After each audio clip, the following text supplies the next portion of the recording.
Welcome, everybody, to the Future Belongs to Creators podcast. I am Charlie. I'm joined by my regular co-hosts, Haley and Miguel. And I'm also joined today by someone I work with regularly in my side projects, and that is my creative VA, Chloe. Welcome to the show, Chloe. Hello. Thank you for having me. Yeah, of course. It's nice to have you here. I thought it'd be really good today to talk about how creators can work with VAs. It's been huge for me in the past. I don't know how long it's been now, Chloe. Has it been 6 months that we've been working together? I actually think it's been more than that. I think because I was looking at your newsletters the other day and I looked back at the first one that I did and I was like, oh, it's been that many weeks. So I think it's been a little bit more. There we go. Okay, we've been working together for a while and it's been just huge for me in terms of running side projects and like doing all my creative things alongside my full-time job, like having a VA to help with some of the admin stuff, the uploading, and like thinking about things that I maybe don't have time to think about has been huge. So that's what we want to talk about today, because I feel like I'm convinced now I'm like a VA advocate for creators. I love this topic so much, especially because we just hired a VA on our team. And it's funny because Issa on our team had trained her all last week, and I got my first chance to connect with her on Monday. And I thought I was really prepared for it, but I was not. And the reason I wasn't is because Issa has been working with someone who supports her for the last year or so. So she's worked through all these kinks of things that she wanted to offload. And for me, I've been doing it totally solo for so long now that I really struggled to specifically say what I wanted her to take off my hands. I was like, well, how do you feel about this? But I really struggled figuring out like what was how she could support me the most. So I think this conversation is really timely because there are so many creators that have been doing this solo for so long, and then enter in somebody new into the picture. And all of a sudden you're having to take things off of their hands, things that they are probably attached to doing to some degree, So I'd love to hear how you guys managed that. Yeah, Chloe, what are you, I mean, you don't have to talk about specifically me, but I know you've got other VA clients as well. Is that a common trend you see in people when they first get started working with you, as they find it hard to let go? Yeah, definitely. What Haley said was like so common in when I first talk to clients or potential clients, they often come to me and say, like, I know I want to offload, but I have no idea where to start or what I can, because I think especially if it's you're self-employed or it's a side hustle, it's something that you've sort of nurtured for so long and you've done it yourself for so long and it's been a solo thing. I think it's really hard to offload those tasks that you're just so protective of, and how you can offload them as well. So something that I say to everyone is you need to make 2 lists. The first list is your skill set that you can't hand over. So that's your skill set that, the thing that you sell, the thing that makes you talented and creative. And then the other list is for everything else, basically. So even in those tasks that you do and are your skill set, there are likely still tasks around them that you can offload. Like Charlie knows, there's a lot of stuff that, Charlie does the brain side of it, and then I organize all the fluff around it. I'm currently looking for a pen because I have a notepad. You can write this down. Yeah, I'm like, I need to be writing this down, but I don't have a pen. So first task, get your VA to order you a pen. Haley, you need to let go of finding your own pens. Just let go. This episode's gone off the rails already. Sorry. My fault. Okay, what I was going to say is I have been surprised at how much I could hand off to Chloe. Like, there's the obvious things, like, obviously, Chloe can't film my videos for me, Like, my YouTube channel is Charlie Marie TV. It would be kind of weird if Chloe was the one making the videos. Then it's kind of like, what's the point of me even doing anything anymore? But I've been surprised to find at stuff like, I don't know, making images for Instagram and like for Instagram stories to promote videos, that sort of thing. I would have expected that to be a thing that I would have to do myself. But Chloe's really great at doing that and at writing captions and things like that, getting into the more creative side of things. So yeah, it's been like, I don't know.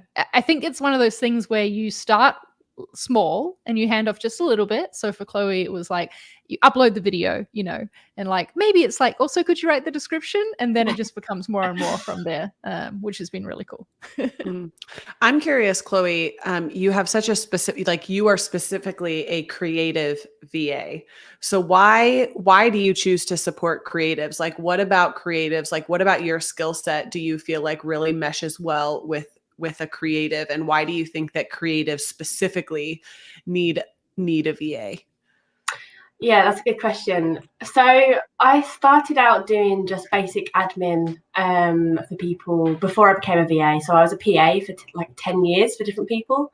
And I always found myself in that PA role, no matter what role it was, that I would lean towards any creative thing that I could get my hands on in the company. So if there was a marketing team, I'd be close with them and like talking to them, you know, like ideas with them, that sort of thing. So I always leant towards the creative side. And through that, I learned a lot with marketing and even graphic design, and just picked up little bits here and there. And I think that through that, I learned that creative people can take on a lot. Or, you know, you have a lot of ideas and like a lot of things that you just want to do. So having a VA to organize that or take off the extra tasks around it can really support creative people, because they tend to have the same, like similar sort of mindset of, oh, I'll start this, or this is a good idea and I'll do that. So I think that having a VA to like sort of bounce off and discuss that with as well is really beneficial, especially if you've got a good relationship with them and like, you know, on a slightly more personal level as well. But yeah, so I think that I've picked up a lot of things along the way from the PA side as well, because I think to be a VA, whether it's to a creative person or, you know, a more corporate person, more corporate company, you need to have that there's a set of skills that you need to have, like efficiency and time management and that kind of thing. And I think a lot of creative people can let that fall by the wayside. To be blunt. yeah. Which is fine, because I do it to my own business as well. That's the thing, like it's an endless cycle. So but yeah, I think I just I've always been drawn to the creative side of any business, even when I was in more corporate roles. So I just took the leap and decided to do just creative for the VA side. I like that. I like that you chose that. And I definitely, like, as you were talking about with creatives, how it's important to have that more personal relationship. That's what I've loved about working with you, Chloe, is I feel like we're just pals working on my business together, you know, and in Slack, we have our own Slack channel that, you know, I've got Chloe in, how we like chat to each other throughout the day when stuff comes up. And like you said, I'll bounce ideas off you as well. And for me, it's sort of made me feel like I'm not alone in running my business. It's still mine. It's still very much me, but there's someone else who cares about it now too, which is really nice to have, because that's something that as a solo creator, you don't get a lot of the time. Yeah, that's definitely something as well that I love working with my clients about, is that all of my clients, I care about their business kind of on a personal level, because I get on with them so well. So it's kind of like helping a friend's business in a way for a lot of my clients. And I think that finding a VA, that's quite important, that you do relate on some form of personal level, because it just makes working together so much better. And, you know, they take more care. You take more care for each other and each other's business. So, yeah, I definitely agree. I love that about being a VA and being your VA. How many clients are you able to manage? So it totally depends on the projects that I have going on. So I'll get sometimes clients contact me for like a one-off, like, can you design a newsletter for me? And then I don't hear of them again. Or I have more regular clients like Charlie, a few other people that I have regular weekly tasks that I do for. So it does change pretty much on a monthly basis, depending on what I've got going on. But the solid, you know, regular clients that I have are about 5. And then it changes from up to probably about 8, maybe 9, depending on what it is, what's going on. So yeah, it is ever changing, and I do love that about it as well. Because what I found in my old jobs is that I tend to get bored quickly. So Yeah. being a VA with, you know, ever-changing clients is really good. Yeah. Are there any like red flags? Like what pieces of advice would you offer to someone who's looking to hire a VA for the first time? What questions should they be asking? Is the number of clients, like, should you be asking that sort of question? Like, how many clients do you normally have? Like, how am I going to be supported? I don't know. I'm curious on, we obviously just went through this internally. So I'm curious how you might differ or agree with kind of like what our internal process looked like.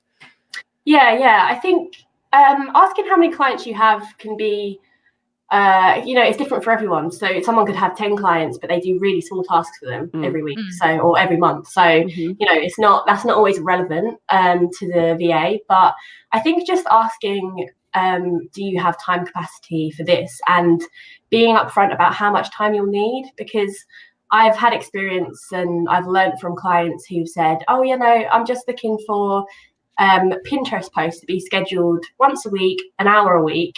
So I'll take them on, and then it turns into, you know, oh, could you also do this? And like trying to add different things in. So I think, yeah, it does depend on what the VA has, and you need to be clear on what you actually want from them in their time and what skill set as well. I think then you should get an honest answer, you know, or the most accurate answer that you need, instead of, you know, asking how many clients do you have, because that could be different for everyone, I think. Right, you're like getting to the heart of really what the reason behind asking that question is, to check that the VA has time for you. So like, let's just talk about that first off instead. Yeah, exactly. When I was first thinking that I wanted to hire a VA, there was a few different avenues I could go down for this path, you know. There's services that are like VA services where you contact the company and the company gets like one of their people to do the thing for you. And I could see that really suiting some creators who have very routine things that they need done. And it's sort of like just a handoff, do this exactly, you know, go from there.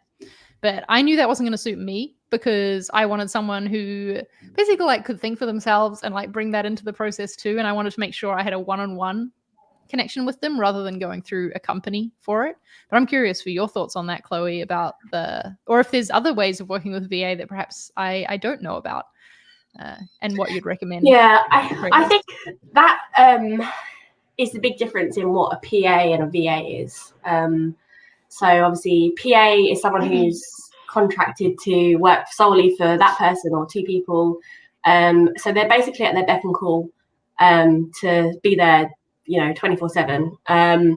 Whereas a VA obviously is a contracted person who has other commitments and stuff like that. So these companies that have a pool of VAs and outsource them to clients, like you said, I think they are good for some setups, maybe some more admin based tasks, I think, because when you've got PA or admin experience, there's a lot, you know, it covers so much. You can do so many different admin things, even if you've not done them before. Generally speaking, it's easy to pick up. But with the more creative tasks, it's a lot to do with trust, because you wouldn't want to hand over, you know, your YouTube login or your Instagram and committing to someone on a random basis who you don't know what they're creating is like, or what, you know, what their design is like. So yeah, I think going back to like having a personal like friendship, or like having a personal element with a VA is really important, if you're a creative, I think, especially. Like I said, if it's admin, it, you know, can tend to be a bit different maybe. But yeah, I think they're good for some cases, but for individual creators like you, I think a separate VA scenario is the best setup for sure. Yeah, I agree. So Chloe, that makes me think of something. So thinking about somebody that's maybe starting to think about maybe needing some extra help, is there a point where hiring a VA starts to make sense? Because I know some people, maybe they're starting out and their operation's kind of small. But is it when things start to become kind of unwieldy for that person? Because so a lot of the times it's sort of a side business, or maybe it's not their full focus. So at what point does it make sense for me to start considering using a VA as opposed to just kind of going it alone for myself. Like, is there a tipping point that you kind of see trend with your clients, or when does that start to become a thing? Yeah, I think tipping point is a good way to put it, because I think 90% of people that have come to me are at the point where things are starting to fall by the wayside, where they are one day managing everything fine, they're keeping up all their socials and, you know, regular everything, and then the next day it's, oh no, I haven't, you know, done this for a month, or like something like that, and you just tend to like forget all of the tasks, because there's so much, and especially nowadays when there's like so many different avenues of, you know, social media or ways to, like, platforms and ways to promote your content. So I think it's definitely, if I could advise to look for a VA before you get to that point, that would, you know, but that's not a perfect world. So it's I don't think many people do that. They get to pushing point and they're like, oh no, I've like not done this for a month. But yeah, so I think if you start to see a trend in you know, the side tasks are taking up a lot of your time throughout the day or throughout the week, then it's good to start looking to outsourcing to a VA at that point, instead of waiting until it gets crazy. No, that's good advice. I feel like things fell apart for me before I hired a VA. Charlie's sitting here laughing hysterically, you know, as she's talking about that. Yeah, it sounds all too familiar. I think too that a tipping point for me was realizing that I feel like I was frustrated that it felt like I was wasting time on the stuff I was creating, because I was like, oh, I just want to be doing this and this other cool thing and this, but like, if I want to keep the audience building going, I've got to put the time into like hitting upload, writing a good description that's going to get SEO and all of that stuff. And I just was like getting angry at all those tasks. And like, my side project's meant to be fun. And so why am I being frustrated about it, you know?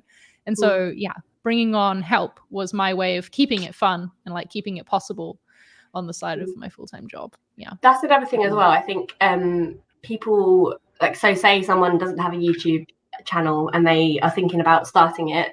A trend that I see a lot of people do is they'll start that project, realize they don't have time for it, and then it either gets, you know, left behind, or they just are working way late into the night. So I think if you've got an extra side project in mind, like YouTube or newsletter, blogging, whatever it may be, thinking about hiring a VA maybe just for that task, to help with that task, is a great idea as well. Because if you've already got your week plan and your packed out week, and you add something like that to it, it's not just a matter of filming the video and uploading it. Like Charlie says, it's, you know, SEO, it's thumbnails, it's getting it out there on each platform. There's so much to it. So I think before taking on projects like that, it's a great idea to look into taking on a VA. And maybe we should also cover that maybe you should be earning from your side project, or have a plan to, before you take on a VA. Like, I always want to be responsible with the advice we're giving out, and don't want creators who aren't yet like earning any income to feel like they have to have a VA. But yeah, if you've got the funds, then it's a worthy investment. Yeah, I was going to say, I don't know, Charlie, that's something that you've said to me. You're like, don't put yourself in debt, you know, to buy a chair, Haley, you know. Yes, well, that is something that Haley does often. So. No, I don't put myself into debt. I buy chairs often. Okay. Let's clarify that statement there. But I mean, if you have disposable income, right, and you're doing it, that's a totally different story, right? And you're freeing yourself up to create the content that's, you know, you're planning to earn an income. That's obviously a responsible decision. But certainly if you're, you know, living month to month, maybe not. Yeah. Should we go into some of these? We've got some questions in the chat, and also Miguel typing. She enjoys a good sip. Miguel, don't leave your jokes for the chat. Like, say them on the podcast so the listeners can hear them later too. I like it when you all discover my sidebar comments organically. Okay. Yeah. That's nice. And speaking of the chat, if anyone listening has questions about working with a VA or anything, drop them in and we can tackle them now, because we have a question here from Soul in Harmony asking, what is a must-have skill for a VA? Is digital marketing key, or like what are the top 5 skills you recommend? We don't have to do specific top 5, but Chloe, main skills that you should look for in a VA? This is where I think VAs and PAs are quite similar, because although the setup is different, I think the core skills are very similar. So time management, I'd say, is probably number one, because you not only have to manage your own self-employed business, like freelance contracting, whatever you want to call it, you have to also manage someone else's, and whatever other clients you have. So time management is definitely key. And I would say what comes hand in hand with that is project management as well, because some people can only take on one project at a time and they want to put their full focus into that 24/7, whereas other people can take on several and manage them efficiently. So you need to know, what you can take on in project management. So I think having organisation and admin ability as well is really important. Although it's a creative role to be a creative VA, admin always comes into it, whether it's writing or organisation, that type of thing. You are essentially, organising a creative person's life. So you can't go into it being a completely bad at organisation yourself. So yeah, I would say that those are the top things that definitely come hand in hand and are definitely necessary with being a VA, whether you're creative or not, for sure. And I guess for the rest of the skills, it'll probably depend on what you need a VA for, right? Like, yeah, exactly. Who specializes in what you need. Yeah, that's the thing. Like, being a VA has such a broad spectrum that it's quite difficult to narrow it down into, a set of skills. Like digital design or digital marketing, that might just be something that someone offers, whereas another VA might focus on calendar management. So that's something that they would need. So it does totally depend on your client and what you're looking for. So, yeah. And what are some ways that... Oh, I'm so sorry.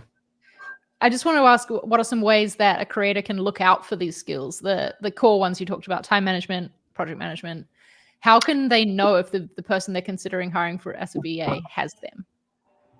I think, angling questions around that sort of thing, like you would in an interview, because essentially when you have a discovery call with a VA or whichever way they do it, it is an interview, because the VA is proving that they can help you with what you need. So I would say don't be afraid to answer questions that are ask questions that are typically asked in an interview, because you want to make sure that the person is efficient at, organizational time management, whatever it is that you need. So angling questions around that is definitely a good thing. Let them prove it to you, let them answer times that they had several projects on and what they did or what they do to organize each task that they take on, because I think that's a big reflection of whether they can actually manage it properly, how they organize their tasks. Yeah. Go, Miguel. Oh, many thanks. Your turn. So, okay. No, I was just wondering, is this always kind of an ongoing partnership, or can it be kind of a needs-based thing? So there may be like a launch coming up where I really need some extra help, but maybe on the day-to-day, I may not need a VA all the time. So maybe for a specific thing that's happening, I might contract somebody to help me with it. But I guess what I'm trying to get at is, if I'm thinking about a VA, but maybe I don't have a steady stream of work, but there are times where I have too much work. Is that something that a VA can help you with? Yeah, absolutely. That's actually, I think, one of the main benefits of having a VA, because they're a contractor, they're not an employee. So you don't have to find things for them all the time. You're not paying them a solid monthly rate unless it's a retainer. But if it's, ad hoc tasks, then a VA is the best option, because you can just pick it up and, drop it as and when you need. So I would I think that's a great idea, but you would need to make sure and confirm with the VA that that's something that they can take on, because like I said previously, there's some months are busier than others. Some months you have more clients than others. So, I think, that's definitely a benefit of having a VA, is that you can pick it up and not use it when you don't need it. Yeah, I love that. I love the question that Ben asked. I think this is a really relevant question. Thank you, Charlie. whoever, I don't know, somebody was. Gotcha. I gotcha. I think this is a really relevant question because a lot of times, like that first step in doing something is you're nervous about it, hiring or bringing somebody that you don't personally know onto your team. And as you kind of described, passing off your Instagram password or whatever it is. I have my feelings about this, but I'm curious what you think. I think hiring a friend can be risky in any situation. There are a lot of people that wouldn't recommend going into business with friends. And I totally think that's a basis on basis situation. It's like, what's the dynamic with your friend? Is your friend a VA? Because I would say if your friend was a VA, then as long as they still treated you as a normal client, then I'd say there's not a problem, because I think that's you get recommendations through friends and like other people's businesses, so I think that's safe. But if it's just a friend that you think that can handle a bit of admin for you or something like that, I think that can come with risks. So I think it totally depends on the dynamic that you have with this person, and I think having trust in a VA depends on their experience as well. Does this VA have experience in managing people's Instagram accounts, or are they just starting out maybe, and you like to see them have a bit more experience first? It just totally depends on what you need and the dynamics that you want. Haley, you said you had your own thoughts on this. What would you answer to Ben's question? Which, by the way, for the audio listeners, Ben is asking, like, because hiring a VA is a scary big step, would you recommend hiring a friend first, or is that bad news? Yeah, I would say no go on the friend situation, 100%. I think that sorry to any of Haley's friends listening. She's not gonna have you.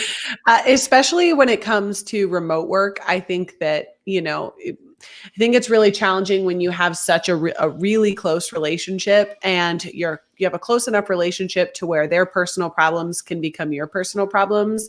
And if you need to pass something off, but you feel like you can't do it because a personal thing that's going on in their life, then that starts to really blur the line of what the expectations are and why you hired them in the first place.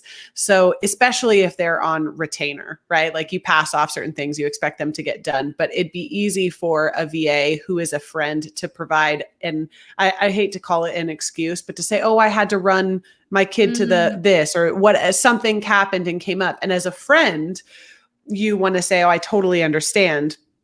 As an employer, you want to say something totally different, right? For the most part, because the really at the end of the day, the job needs to get done with exception. There's obviously exceptions to that. And there's, empathy and human relations. So I'm sure the relationship between Charlie and Chloe, if something were to happen, you'd totally understand. If Chloe needs to pick up her non-existent kids, I'd be totally fine with yeah.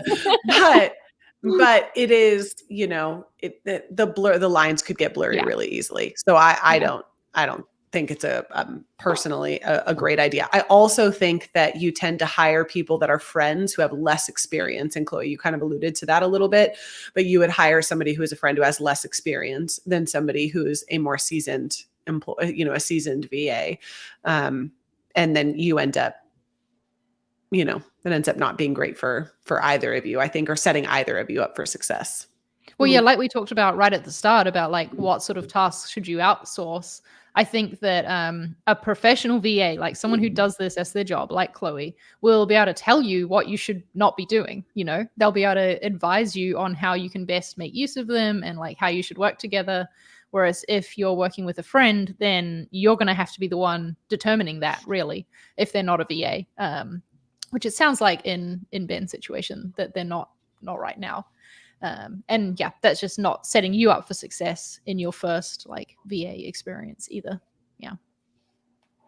Where do you recommend creators go to find a VA, Chloe? Like, where do people find you, most of your clients? I would say go where the VAs are, which is Instagram. We have Chloe's Instagram to bring up on screen. She's instagram.com/ChloeAnnaVA. Go follow her. Plug. Thank you. Yeah, so a lot of VAs, there's a massive community on Instagram, and a lot of people, a lot of my clients and people that I talk to are on Instagram, and that's how they find me. Because like the concept of a VA isn't new, but the concept of it to a lot of people is new.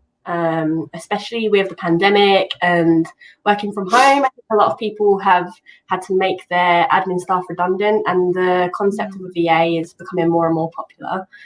But if you were to go to Google and type in, creative VA, I think for the most part you would get blog posts explaining what is a creative VA, or that kind of thing, instead of actually finding creative VAs. So it's still kind of in that stage on the internet of like people are still finding out what it is. So you want to go where the VAs are, which I would say is social media, LinkedIn, Instagram, maybe Twitter, particular job boards as well. Because I think as well, social media and Instagram is great for choosing someone like a VA, because it kind of acts as like a mini portfolio, especially if you're looking for someone creative. Because it's kind of like, oh hey, I'm a VA and this is what I make and this is what I could kind of do for you.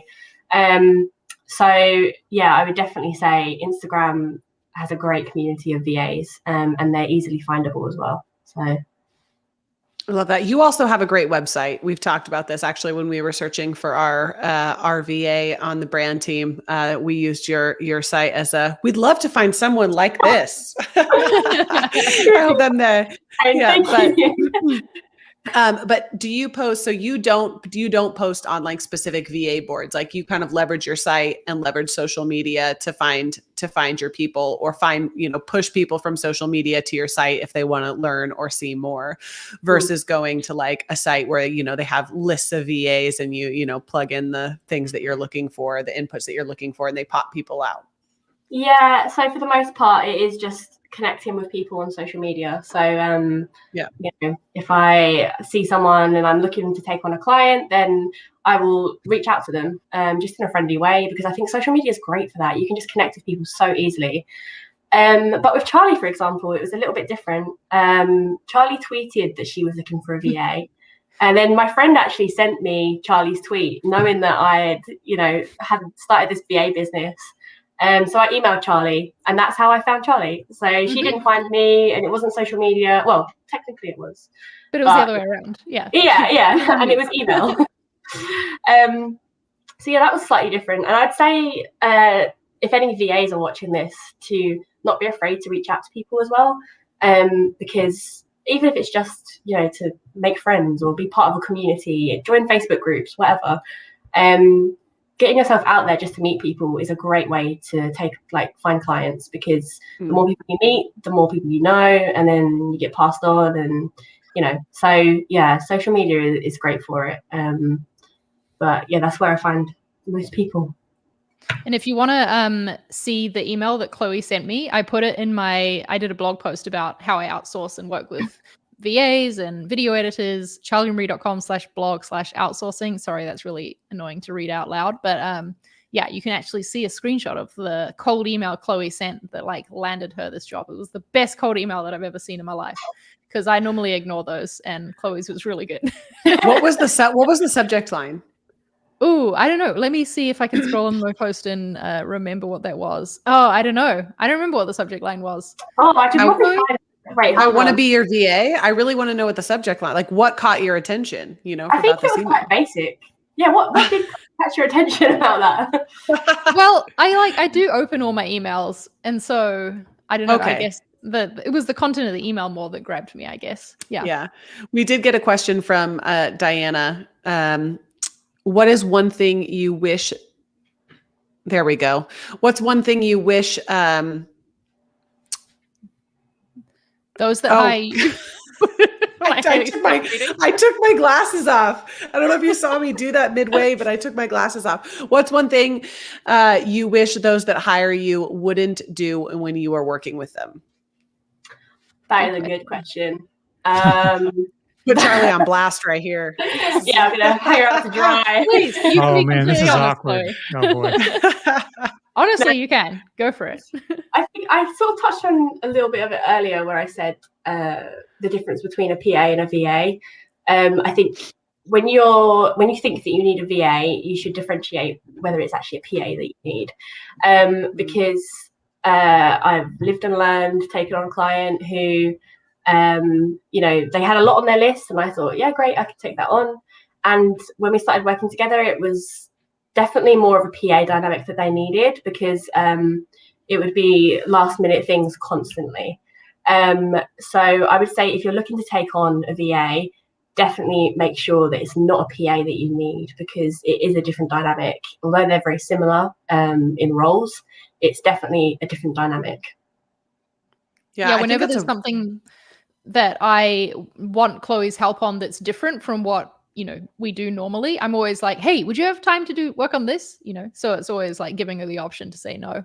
And I've got to just realize that if she can't, she can't, and then I've got to do it myself, because it is that difference, like you said, Chloe. It's a good point. Yeah, that's a really good piece of advice. I think differentiating that. I mean, we've learned that, probably that's why Tanya on our team ended up moving into a full-time position, because her expectation, or not the expectation, but just like the needs or the demands of her role really did require her full energy and effort. And so she moved into a full-time role, because that's what we needed. And that's the best way to respect.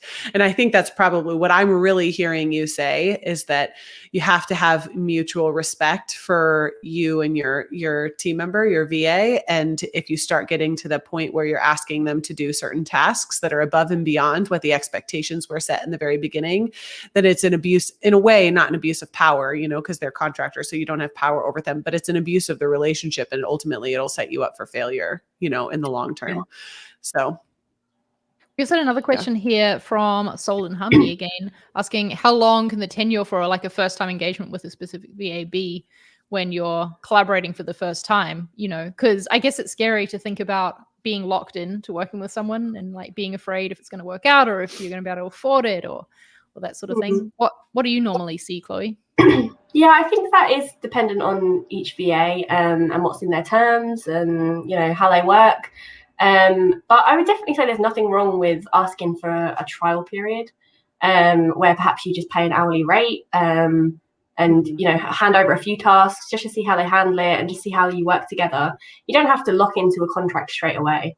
So it's kind of like taking on a temp. When you're hiring, you take on a temp, and it's a temp contract, and there's a few things that they do, and then you see that they can do the job and that you're happy to take them on. So I'd say, and to VAs watching this as well, I would say definitely don't be afraid to offer that as well, that like trial period for sure. I feel like the main thing I'm hearing in this that perhaps I wasn't considering when you're thinking about outsourcing is you really do need to treat it as if you're hiring someone onto your team. I've done a lot of outsourcing work before, whether it's been, I need someone to edit this video, I need someone to design this thing, animate this thing. They're more like a specific project. But when it's someone you're looking to work with on an ongoing basis, even though it's going to be defined, like we talked about the difference between PA and VA, you're still bringing someone onto your team. And so you need to take like the interview process seriously, ask those good questions like you called out, Chloe, to uncover their skills. And treat it that way. Good advice. Okay. Well, do we have any last questions for Chloe, or shall we wrap it up here? Is everyone going to go off and hire their own VA now? Have we convinced you? Miguel, do you think you're at the point where you need one yet? I haven't reached the tipping point yet. Don't reach that there's literally nothing. Even with your partner in crime out on paternity leave?